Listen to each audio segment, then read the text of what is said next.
right, what's going on, you guys? Nick here with Nick Strength and Power. I hope you guys are having a great Sunday. And I've got a couple of interesting bodybuilding stories for you guys today, so let's get straight into it. The first story that I have for you guys today, Calum von Moger has finally given an official indication of when he will be making his competitive comeback. We know over the past couple of years, the past several years really, he's had an array of accidents and injuries and setbacks along his competitive journey to turning pro. His initial goal that he stated 2 or 3 years ago was to compete at the Olympia as an IFBB pro in the classic physique category. Now, because of all these accidents and injuries, he's really had to put that goal on the shelf, and he's been an NPC level competitor in classic physique ever since like 2016 when he competed at that NPC show in California in the classic physique category. And those are the photos that you're looking at right now. So that was the last show he did as an amateur competitor. So we've noticed that he's been making significant progress lately in the gym and rebuilding his physique from all these injuries and accidents. But finally, he's given kind of an official announcement here of when his next show will be. So he says, in the caption of this photo, he is 12 weeks out from the Jay Cutler Desert Classic, which is going to be in Las Vegas. And the Jay Cutler Desert Classic Instagram page actually reposted this photo on their page. So it's pretty official that he's doing this show. I don't think it's a maybe. I think it's for sure that he's getting ready. I think it's also for sure that it's going to be the classic physique division and not men's open bodybuilding or men's physique. So that will certainly give us something to look forward to and something to talk about this spring. Of course, we've got the Arnold Classic Ohio here in 7 weeks now. Then you've got the Arnold Classic Australia right after that. Then right around the corner will be this Jay Cutler Desert Classic in the late spring, early summerish. 12 weeks would put us sometime in April. I believe the Jay Cutler Desert Classic is actually April 11th. So a little over a month after the 2020 Arnold Classic, we're going to see Calum von Moger back on stage. I think he's going to do all right. I still think he's trying to become a pro and compete at the Olympia. Now, this isn't going to be a show where he can get a pro card. He's going to be using this show probably as a route to qualify for a show that does offer a pro card. So this isn't going to be the biggest deal if he doesn't place well. I'm sure it's more of like a warm-up to see how he looks and to see how he does and to see what he needs to improve upon. And I know he does still have a pretty substantial, lack of symmetry in his lower body because of that leg injury. So that's going to be something that he has to work on and probably something that holds him back a little bit at this competition. But I'm definitely looking forward to seeing it. I'm sure it's going to give us something to talk about. And as always, I'm wishing Calum the best, and I hope the best for his return to a competitive bodybuilding stage. And I would like to see him in the mix in the IFBB Classic Physique category. I would like to see him in the mix at the Olympia just to add an element of excitement for a bigger name like Calum to compete on a bigger stage like that. I think would be cool. But let me know what you guys think in the comment section below. Do you think Calum will be successful with his 2020 comeback here in 12 weeks? Alrighty, boys. Now, next up in the news, Strongman news. Taking a little bit of a break from bodybuilding on this story. So this past weekend, yesterday actually, was the Arnold Classic Strongman in Santa Monica on the pier. So this was a qualifying event for the 2020 Arnold Pro Strongman competition in Columbus, Ohio, the big show, the big Arnold Classic event. And the winner of this category of this event was Martins Licis, who also happens to be your 2019 World's Strongest Man winner. Now, of course, Martins did take second at last year's Arnold Strongman Classic in Columbus, Ohio, but he did beat a pretty good lineup of guys at this Santa Monica Pier competition. Brian Shaw was actually in this lineup, and Martins beat him as well. So Martins has a very bright future ahead of him in Strongman at only 29 years old. One of the younger guys really just crushing it right now. And I'm looking forward to seeing his performance in Columbus, Ohio at the Arnold Strongman Classic 2020. All right, now next up in the news, Phil Heath, physique update.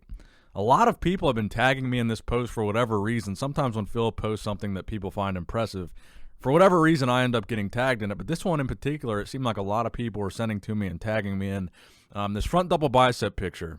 Now, the caption Phil has on this photo, Armafuggin'. Have a great day. But one of the hashtags that I thought was interesting here, I don't know if this is a documentary that Phil Heath is coming out with or a larger film production, but there's a hashtag Breaking Olympia Film. And one of the people that actually tagged me in this post actually hashtagged their comment with that Breaking Olympia Film, and I'm not too sure what it is. I Googled it, nothing came up. I Googled Phil Heath, Olympia film, breaking Olympia film. I looked at the hashtag page. Not a whole lot of information on what that is, but I'm kind of interested to find out. Could it be an expose on the Olympia, or could it be a documentary on the comeback of Phil Heath, not to the Mr. Olympia? Could it be the story of how Phil Heath comes back in 2020, but skipping the Olympia and only doing Athleticon? Could this be the story of how Phil Heath is overcoming the mindset of needing to compete in the Olympia just because he is a 7-time Mr. Olympia? I don't know. Breaking Olympia could be interesting. I have no idea what it is, but it sounds intriguing. And then another update from Phil shortly after, appears to be taken on the same day, same outfit, same hat. Another close-up shot of his bicep, obviously looking insane. He's still looking to be pretty much exactly the Phil Heath we knew him to be 2 years ago when he was competing actively.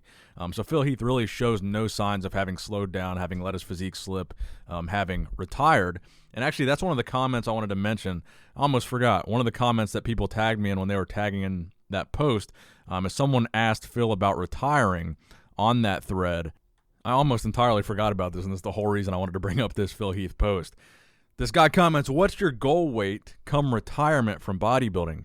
And Phil Heath replies in the comment section and specifically makes the point to say, "I haven't retired, but maybe 225 to 230. So Phil Heath saying he hasn't retired, to me, would suggest he's not done competing.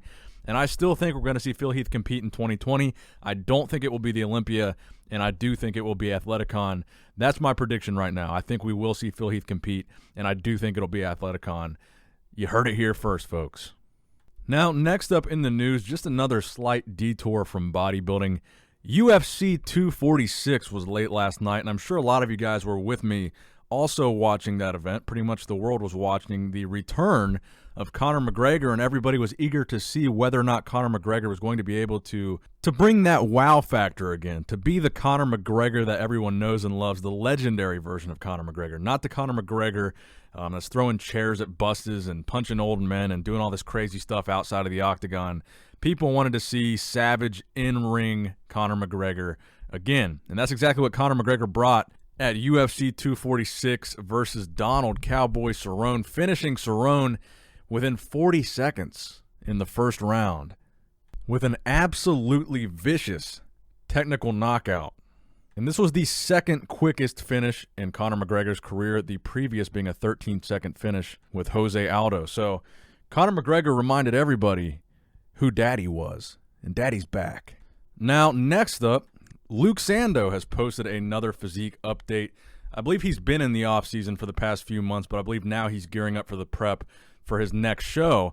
And I thought it was an impressive physique update, and that's one reason why I wanted to include it in this video. But as you can see in this screenshot here, as I was looking at this photo, I saw someone in the comment section here calling me out. Nick Strength and Power said your calves need help. And by the way, he spelled calves wrong and spelled it C-A-L-F-S, not C-A-L-V-E-S. Then he says, "Shut up, Nick. You're just going to piss him off." Then Luke Sandoe responds and says, "I'm sure he didn't say that. He's not blind." And of course, I've never said that. So I was going to include this in the video anyway, but when I took the screenshot of this post, I saw that comment, and I wanted to respond to it in this video. I've never once said that Luke Sandoe doesn't have calves, doesn't have good calves, or his calves need work. I've only ever said that about Big Ramy and maybe Dexter Jackson. So don't call me out in such a confident fashion if you have no idea what you're talking about, because I've never even said that, not even close. And actually, half the time a bodybuilder gets mad at something that I supposedly criticized about him, it's something I didn't even say. It's just people saying, "Oh, Nick said this, you better get him." And it's usually something I didn't even say. But anyway, I think Luke's looking damn good and big and freaky, as always. And finally in the news, Jeremy Buendia appears to be looking for redemption, putting up this post receiving 44,000 likes.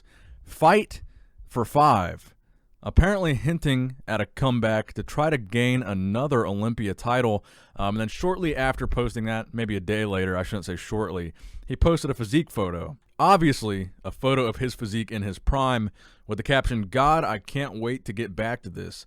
So as we all know, Jeremy Buendia has had a rough year, really a rough past couple of years, and he kind of unofficially retired from competing, but it looks like he might be coming back, and he might be Well, it looks like he probably definitely is on the mission for a 5th Olympia title. Could that be something he's pursuing this year in 2020? Can Jeremy Buendia chase redemption, find redemption? Can Jeremy Buendia be forgiven? You guys let me know in the comment section below. What do you guys think about Jeremy Buendia making a comeback? Do you want to see it? Do you not want to see it? What do you think? That wraps it up for the video today, guys. I hope you did enjoy it. Please subscribe to this channel if you have not yet subscribed already. I really would appreciate that. And as always, Nick Strength and Power. I don't know what I want to say here. I changed up my sign out the past couple of videos. People seem to get mad. Signing in, signing out. Bye!